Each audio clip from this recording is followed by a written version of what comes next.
투자 판단의 최종 책임은 투자자 본인에게 있습니다. 안녕하세요. 오늘 저희와 함께 깊이 파고들 주제는 퀀텀 컴퓨팅 주식회사, 바로 QUBT입니다.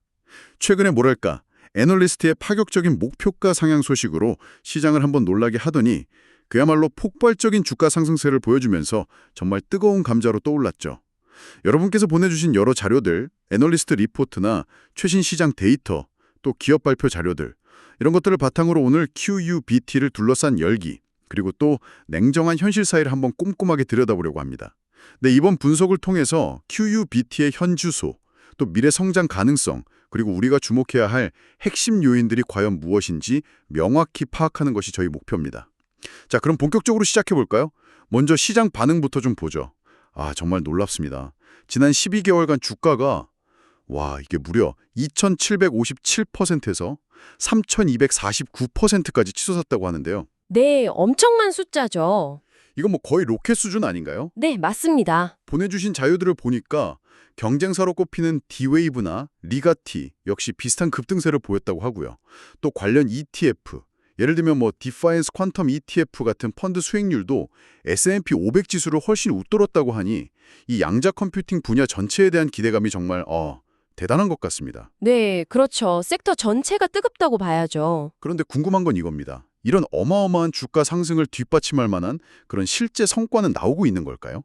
재무 상황은 어떤지, 이게 제일 궁금하네요. 네, 바로 그 지점이 현재 QMBT를 둘러싼 논의에서 가장 흥미로우면서도 또 어떻게 보면 가장 중요한 포인트입니다. 그러니까 현재 실적과 시장의 기대치 사이에 엄청난 정말 큰 간극이 존재한다는 것이죠. 여러분께서 공유해 주신 자료에 따르면 회계연도 2분기 매출은 6만 1,000달러 수준입니다. 6만 1,000달러요? 분기 매출이요? 네, 그렇습니다.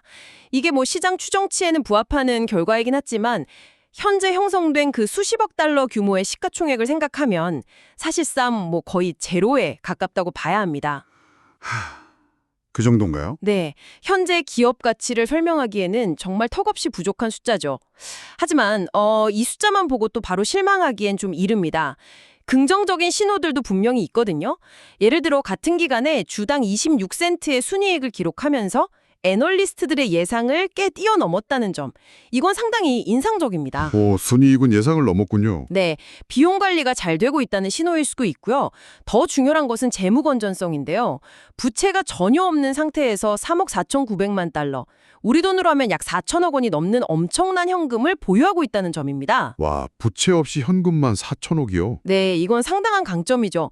앞으로 연구개별이나 다른 투자를 할 때 아주 유리한 고지를 점할 수 있으니까요. 그리고 최근에 또 5억 달러 규모의 상호 발행? 그러니까 소수의 특정 투자자들의 대상으로 비공개적으로 자금을 조달하는 데 성공했다는 소식도 있었습니다. 자금 조달도 성공했고요. 네, 이건 단순히 돈이 들어왔다는 것 이상의 의미를 가집니다. 왜냐하면 대규모 기존 주주들은 물론이고 새로운 기환 투자자들까지 QMBT의 미래 가능성에 대해서 강한 신뢰를 보내고 있다는 하나의 증거로 해석될 수 있기 때문입니다. 그렇군요. 큰 손들이 믿고 투자했다는 거니까요. 그렇죠. 어센디언 캐피털 마켓츠의 애널리스트 에드워드 우라는 분의 분석도 이런 맥락에서 좀 살펴볼 필요가 있습니다. 그분 역시 현재 주가가 회사의 기초 체력, 그러니까 펀더멘탈에 비해서 상당히 높다는 점은 분명히 인정합니다. 그건 부인할 수 없죠.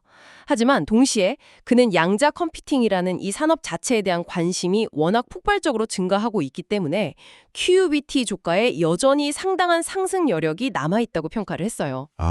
산업 성장성을 보고 여력이 있다고 본 거군요. 네, 결국 현재 QUBT의 가치는 오늘의 그 초라한 실적이 아니라 미래 양자 컴퓨팅 시대에 대한 시장의 엄청난 기대감을 거의 전부, 어쩌면 그 이상으로 반영하고 있다고 봐야 합니다. 그래서 여러분께서 주목하셔야 할 핵심은 바로 이겁니다. 현재 실적과 시장 평가 사이에 존재한 이 거대한 간극, 그리고 그 간극을 메우고 있는 것이 바로 미래에 대한 강력한 믿음이라는 사실이죠. 미래에 대한 기대감, 미래에 대한 믿음이라고 강조해 주셨는데요. 정말 흥미롭네요. 그렇다면 QUBT가 구체적으로 어떤 미래를 그리고 있길래 시장이 이렇게까지 열광하는 걸까요? 10억 인구의 손에 퀀텀이라는 정말 야심찬 비전을 내걸었던데요. 이걸 도대체 어떻게 실현하겠다는 건지 그 전략이 궁금합니다. 네, QBT 전략의 핵심 키워드는 바로 차별화라고 할 수 있습니다. 여기서부터 좀 흥미로워지는데요. 여러분께서 살펴보신 자료들에서도 잘 나타나듯이 대부분의 경쟁사들, 예를 들면 아이온큐나 리게티 같은 기업들은 양자 컴퓨터 시스템 자체를 개발하고 그 완성품을 판매하는 데 주력하는 경향이 있습니다. 네, 보통 그렇죠. 컴퓨터를 만들어서 파는 거요? 네, 물론 이것도 중요합니다. 하지만 QUBT는 조금 다른 길을 가고 있다는 거죠. 가장 큰 차별점은 애리조나주 템피에 직접 반도체 생산 시설, 즉 파운드리를 구축하고 운영한다는 점입니다. 아, 파운드리요? 직접 생산 시설을요? 네, 특히 방막 니오부산 리튬이라는 특정 소재를 기반으로 하는데요. 이 소재가 광자, 그러니까 빛 입자를 이용하는 방식의 양자 컴퓨터 칩을 만드는 데 좀 유리하다고 알려져 있거든요. 그래서 QBT는 이 소재 기술을 활용해서 양자 컴퓨팅에 필요한 핵심 광학 부품들을 자체 생산하겠다는 겁니다. 아하, 부품 생산이군요. 네, 이 파운드리는 이미 올해 초에 가동을 시작해서 사전 판매 물량이라든지 여러 고객들의 주문을 처리하고 있다고 하고요. 이것이 의미하는 바가 상당히 큽니다. 뭐냐면 QBT는 단송이 완성된 양자 컴퓨터를 파는 경쟁에 뛰어드는 것을 넘어서 미래 양자 산업 생태계 전반의 필수적인 핵심 하드웨어 부품과 제조 서비스를 제공하는 일종의 인프라 공급자가 되겠다는 전략인 거죠. 인프라 공급자요. 네, 마치 반도체 산업에서 TSMC나 ASML 같은 기업들이 누리는 그런 독보적인 위치를 양자 컴퓨팅 분야에서 노리는 것이라고 볼 수 있습니다. 아, 비유가 확 와닿네요. TSMC처럼요. 그렇죠. 다른 경쟁사들이 가지지 못한 이 제조 역량을 확보해서 소위 곡괭이와 삽을 파는 역할을 하겠다는 겁니다. 금광을 캐는 사람들에게 장비를 팔아서 돈을 버는 전략과 비슷하다고 할 수 있죠. 재밌네요. 직접 금 캐는 대신 장비를 판다. 입니다만 전략적인 무게중심은 이 파운드리 사업에 더 실려 있는 것으로 보입니다. 데이터 생성량이 기하급수적으로 늘어나고 인공지능을 비롯해서 고성능 컴퓨팅 수요가 폭증하는 이 시대적 배경 속에서 QNBT는 양자기술 생태계의 중요한 기반시설 제공자, 그러니까 플랫폼 기업으로 성장하려는 아주 야심찬 그림을 그리고 있는 겁니다. 플랫폼 기업. 네, 만약 이 전략이 성공한다면 QNBT는 단순히 여러 양자기술 기업 중 하나가 아니라 산업 표준에 영향을 미칠 수 있는 강력한 초기 시장 선점자, first mover로서의 우위를 확보하게 될 가능성이 있습니다. 이건 정말 강력한 해자, 모트, 경제적 방어벽이 될 수 있겠죠. 파운드리 전략. 정말 흥미롭네요. 그러니까 직접 금광을 캐는 대신 금광 캐는 데 필요한 핵심 장비를 만들어서 공급하겠다는 전략이군요. 아, 그게 성공하면 정말 독보적인 위치를 차지할 수도 있겠어요. 네, 잠재력은 분명히 크다고 봅니다. 그런데 이 회사의 과거 이력을 보면 뭐랄까 지금의 이런 첨단 기술 기업 이미지와는 상당히 거리가 먼 길을 걸어왔더라고요. 21세기 초에는 잉크젯 카트리지 온라인 판매로 시작했고 2007년에는 또 기능성 음료 유통업체로 변신했다가 2017년에 폐업하고 다른 회사에 인수되면서 지금의 퀀텀 컴퓨팅 기업으로 탈바꿈했다고요? 네, 맞습니다. 이건 현재의 비전과 어떻게 연결해서 봐야 할까요? 좀 뜬금없다는 생각도 드는데요. 네, 그야말로 파란만장한 변천사죠. 솔직히 말씀드려서 잉크젯 카트리지, 음료수, 그리고 양자 컴퓨터 사이에 어떤 직접적인 기술적 연관성을 찾기는 어렵습니다. 그렇죠. 전혀 다른 분야 같은데요. 네, 긍정적으로 해석하자면 시대의 흐름과 시장의 기회를 잘 포착해서 발빠르게 사업 모델을 전환하는 그런 기업의 놀라운 유연성과 생존력을 보여준다고 말할 수도 있습니다. 특히 초기 벤처 단계에서는 이런 과감한 방향 전환, 즉 피봇이 성공의 열쇠가 되기도 하니까요. 아, 피보팅으로 볼 수도 있겠군요. 네, 그럴 수 있죠. 하지만 다른 시각에서 보면 좀 우려스러운 점도 분명히 있습니다. 장기적인 비전의 일관성이라든지 아니면 특정 분야에 대한 깊이 있는 전문성, 즉 핵심 역량을 꾸준히 축적해왔다고 보기는 좀 어렵다는 거죠. 일관성 문제요? 네, 양자 컴퓨팅이라는 것은 정말 극도로 전문적이고 장기적인 연구개발 투자가 필요한 분야인데 과연 이렇게 급격한 변신을 거듭해온 기업이 그만한 끈기와 깊이를 가지고 있는지 그런 의문을 가질 수 있습니다. 따라서 투자자 입장에서는 이러한 독특한 영역을 단순히 그냥 흥미로운 이야기로 넘길 것이 아니라 현재 경영진의 전략 실행 능력, 그리고 이 고도로 전문화된 분야에 대한 진정한 몰입도, 또 비전의 지속 가능성을 더욱 면밀히 따져봐야 할 그런 잠재적 리스크 요인으로 인지하는 것이 중요합니다. 네, 필요하겠네요. 그러니까 이번에는 진짠가 하는 질문을 좀 던져볼 필요가 있다는 거죠. 그렇군요. 확실히 양면성이 있네요. 변화에 대한 적응력으로 볼 수도 있지만 동시에 장기적인 전략의 일관성 측면에서는 물음표가 붙을 수 있다는 말씀이시네요. 네, 맞습니다. 자, 그럼 잠시 개별 기업 이야기에서 시야를 좀 넓혀보죠. QABT를 둘러싼 이 엄청난 기대감, 앞서 언급하신 퀀텀 하이프는 결국 양자 컴퓨팅 산업 자체의 폭발적인 성장 가능성에 대한 기대감에서 비롯된 거겠죠? 네, 그게 가장 크죠. 2035년까지 시장 규모가 무려 720억 달러, 우리 돈으로 거의 100조 원에 육박할 것이라는 예측까지 나오고 있으니까요. 와, 정확합니다. 그 천문학적인 시장 잠재력이야말로 현재 QUBT를 포함한 모든 양자 컴퓨팅 관련 기업들에 대한 낙관론을 떠받치고 있는 가장 근본적인 기둥이라고 할 수 있습니다. 2035년 720억 달러 규모라는 예측은 단순히 숫자가 아니라 이 기술이 미래 사회와 산업에 가져올 혁명적인 변화에 대한 기대를 함축하고 있는 겁니다. 혁명적인 변화요? 네, 신약 개발, 신소재 발견, 금융 모델링, 물류 최적화, 심지어 암호해독까지 그 응용 분야가 정말 무궁무진할 것으로 예상되니까요. 다만 여기서도 좀 냉정함을 잃지 말아야 합니다. 일부 비평가들이 꾸준히 지적하듯이 현재 시장은 명백히 퀀텀 하이프, 즉 거품과 지칠 줄 모르는 투자자들의 열정이 좀 뒤섞여 있는 매우 초기적이고 불안정한 단계라는 거죠. 하이프와 열정의 혼합. 네, 여러분께서 보내주신 자료에 나온 그 리제티의 사례가 이런 분위기를 아주 잘 보여주죠.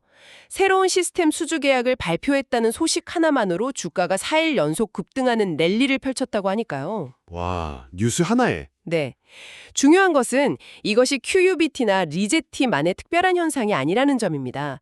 앞서 언급된 D-Wave를 포함한 다른 경쟁사들 역시 비슷한 수준의 폭발적인 주가 변동성을 경험했습니다. 업계 전반적인 현상이군요. 컴퓨팅이라는 거대한 테마, 즉 섹터 전체의 미래 성장성에 크게 베팅하고 있다는 방증입니다. 아직 옥석을 가리기 어려운 초기 단계이기 때문에 일단 유망해 보이는 바구니에 담아두고 보자는 심리가 강하게 작용하고 있는 거죠. 일단 묻어두고 보자. 이런 느낌인가요? 네, 어느 정도는요. 앞서 소개한 애널리스트 에드워드 우가 이 상황을 높은 위험에 상응하는 높은 보상, High Rewards for the Risks 이라는 말로 정확히 요약했는데 이게 바로 거대한 잠재력을 가진 초기 기술 시장의 전형적인 특징입니다. 불확실성이 극도로 높은 만큼 만약 성공했을 때 돌아올 보상도 엄청날 것이라는 기대감이 시장을 강하게 밀어 올리고 있는 겁니다. 그래서 여러분께서 지금 보고 계신 것은 어쩌면 정말로 차세대 기술 혁명의 서막일 수도 있지만 동시에 그만큼 엄청난 불확실성과 극심한 변동성을 내포한 아슬아슬한 외줄타기 같은 시장이라는 점을 반드시 기억하셔야 합니다. 네, 정말 명확하게 정리가 되는 것 같습니다. 아슬아슬한 외줄타기. 지금까지 QUBT의 재무 상태와 시장의 뜨거운 반응, 또 차별화된 파운드리 비즈니스 모델과 독특한 과거 이력, 그리고 양자 컴퓨팅 산업 전반의 하이프 연상까지 정말 다각도로 깊이 있게 파헤쳐봤는데요. 들으면 들을수록 정말 양면성이 뚜렷하게 드러나는 것 같습니다. 눈부신 기회 요인과 동시에 결코 무시할 수 없는 위험 요인들이 선명하게 공존하고 있다는 느낌인데요. 오늘 논의한 내용을 바탕으로 QUBT 투자의 기회와 위험 요인을 한번 명확하게 정리해 주실 수 있을까요? 리스크 하이 리워드 투자의 특성을 아주 극명하게 보여주는 사례라고 정의할 수 있겠습니다. 먼저 기회 요인, 즉 긍정적인 측면부터 정리해 보겠습니다. 네, 기회부터요. 첫째, 무엇보다 압도적인 시장 성장 잠재력입니다. 2035년 720억 달러 규모로 예상되는 거대한 미래 양자 컴퓨팅 시장에서 초기 진입자로서 누릴 수 있는 선점 효과, 이게 가장 큰 매력 포인트죠. 시장 자체가 커진다면 파이도 커질 테니까요. 그렇죠. 시장이 커지는 게 중요하죠. 둘째, 독보적인 기술적 해자, 모트 구축 가능성입니다. 경쟁사들이 쉽게 모방하기 어려운 자체 파운드리 사업 모델은 QBT가 향후 양자 하드웨어 생태계에서 핵심적인 위치를 차지할 수 있는 강력한 발판을 제공합니다. 단순 시스템 경쟁을 넘어서는 차별점이죠. 그 파운드리 핵심이네요. 네. 셋째, 탄탄한 자본적입니다. 부채 없이 보유한 그 3억 4,900만 달러의 막대한 현금과 최근 성공적으로 유치한 5억 달러의 투자금은 공격적인 연구 개발과 시장 확장을 위한 든든한 실탄이 됩니다. 돈이 없어서 연구를 못할 걱정은 당분간 없어 보입니다. 자금 걱정은 없겠군요. 네. 넷째, 높은 시장의 신뢰와 기대감입니다. 어센디언트 캐피탈 마켓스 같은 유력 기관의 파격적인 목표 주가 상향 조정이나 지난 1년간의 그 폭발적인 주가 상승은 시장 참여자들이 큐비티의 미래에 얼마나 큰 기대를 걸고 있는지를 명확하게 보여주는 지표라고 할 수 있습니다. 네. 확실히 기대감이 높다는 증거죠. 그럼 위험 요인은 뭔가요? 하지만 동전의 뒷면처럼 위험 요인 또한 명확하게 인지하고 관리해야 합니다.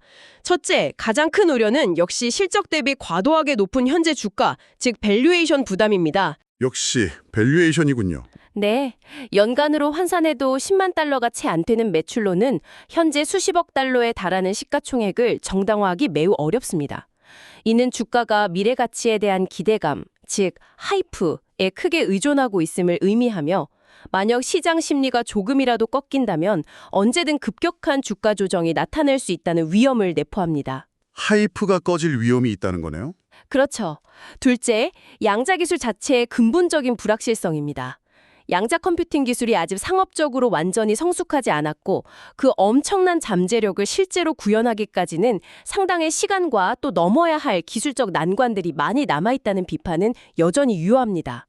기술 개발이 예상보다 지연되거나 예상치 못한 난관에 부딪힐 가능성을 배제할 수 없죠. 기술 자체의 불확실성. 네. 셋째, 경영상의 불확실성입니다. 회사가 공식적인 실적 전망치나 향후 사업 계획에 대한 구체적인 가이던스를 제공하지 않는다는 점은 투자자 입장에서 미래를 예측하기 어렵게 만듭니다. 여기에 더해서 앞서 논의했던 그 이례적인 사업 변경 이력은 장기적인 경영 안정성과 전략 실행의 일관성에 대해 지속적인 의문을 남기는 부분입니다. 가이던스 부재와 과거 이력? 이것도 리스크군요. 네, 그렇습니다. 그래서 결론적으로 요약하자면 UMQBT에 대한 현재의 높은 시장 평가는 지금 당장의 미미한 실적이 아니라 미래 양자 컴퓨팅 시장에 패권을 줄 수도 있다는 엄청난 잠재력에 대한 매우 강력한 베팅이라고 볼 수 있습니다. 특히 경쟁사들과 차별화되는 그 파운드리라는 독특한 비즈니스 모델은 그 베팅의 설득력을 높여주는 핵심적인 요소라고 평가할 수 있고요. 결국 미래에 대한 베팅이네요. 네, 따라서 여러분께서는 이 눈부신 성장 잠재력의 이면에는 그만큼이나 극심한 주가 변동성과 본질적인 기술 및 경영상의 리스크가 그림자처럼 따라붙는다는 사실을 명확하게 인지하셔야 합니다.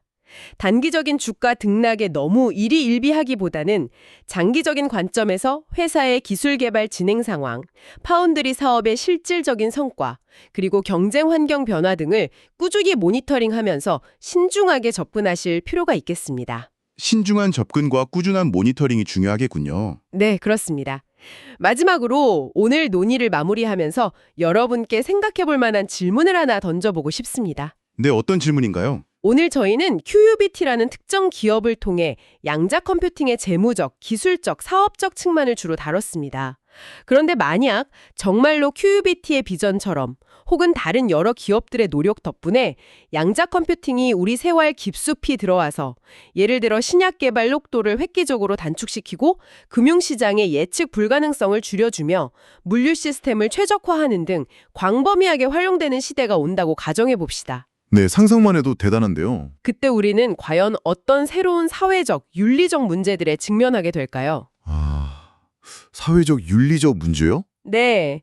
예를 들어 현재 우리가 사용하는 대부분의 암호 체계가 양자 컴퓨터에 의해 순식간에 무력화될 수 있다는 가능성은 국가 안보와 개인정보 보호에 어떤 영향을 미칠까요? 생각만 해도 좀 무서운데요? 그렇죠. 또 이 강력한 기술에 대한 접근성이 일부 국가나 거대 기업에 집중될 경우 기술 격차로 인한 새로운 형태의 불평등 문제는 어떻게 해결해야 할까요? 불평등 문제도 심각해질 수 있겠네요. 네, 어쩌면 인공지능의 발전과 유사하게 양자 기술의 발전 역시 우리가 미처 예상하지 못했던 윤리적 딜레마들을 수반할지도 모릅니다. 이처럼 기술 발전의 눈부신 이면과 그 그림자를 함께 고민해보는 것이 장기적인 관점에서 이 혁명적인 기술 변화를 이해하고 대비하는 데 꼭 필요한 과정이 아닐까 생각합니다. 네, 정말 중요한 지적이신 것 같습니다. 기술 발전의 이면까지 생각해보는 것 꼭 필요하겠네요. 오늘 심도 깊은 분석 정말 감사드립니다. 네, 저도 즐거웠습니다. 항상 여러분의 성공 투자를 기원합니다. 내용이 좋으셨다면 구독, 좋아로 부탁합니다.